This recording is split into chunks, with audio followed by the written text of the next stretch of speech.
Hello, and welcome to this review of the Duke Hunt historical romance book series by Sophie Jordan. I'm Olivia, your favorite resource for book recommendations you can easily screenshot. You're watching Random Olive Reads. Book 1 is The Duke Goes Down. The local Duke turns out not to be a Duke because he was technically born before his parents got married. So Perry is a mere mister and now looking for a wealthy heiress to marry.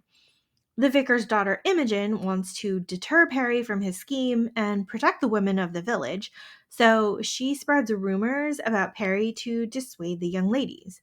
When he realizes that she is the one spreading rumors, he confronts her and kisses her and tries to get her to stop.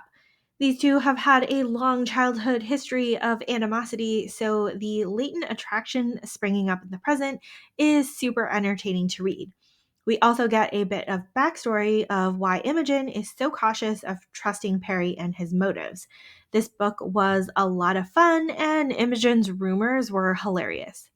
The Rake Gets Ravished is book 2 of the series. Mercy's idiot brother has lost their home and farm in a card game, so Mercy goes to the gaming hell in London to steal back the debt voucher from Silas, the ruthless gaming hell owner. She finds the voucher, but also gets caught in Silas's rooms, so she makes the excuse of having come to seduce him.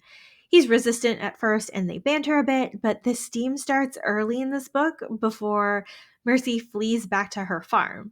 Once Silas realizes what she's done, he comes after her and finds her and her family on the property that he would have owned. Over the course of the book, we learn that Silas really is an upstanding guy and would do anything to protect Mercy and ease her troubles. The Scoundrel Falls Hard is book 3 of the series.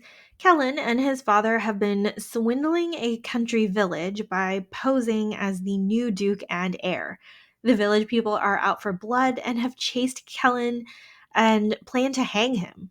The local blacksmith Gwen believes this to be cruel and unjust, so she tries to save Kellen by declaring that she's in love with him, despite not knowing him at all. To prove they're actually in love, the banns are called for a wedding between the two. In the 3 weeks of their engagement, Gwen and Kellen come to an agreement for a marriage of convenience where Kellen will assist Gwen around the house and the smithy. While Gwen insists on keeping the marriage platonic, we'll see how long that lasts with the ever charming and protective Kellen. Finally, The Duke Starts a Scandal is the fourth and final book of the series. The real new Duke and his housekeeper have gotten off to a rocky start and now seem to have a contentious relationship.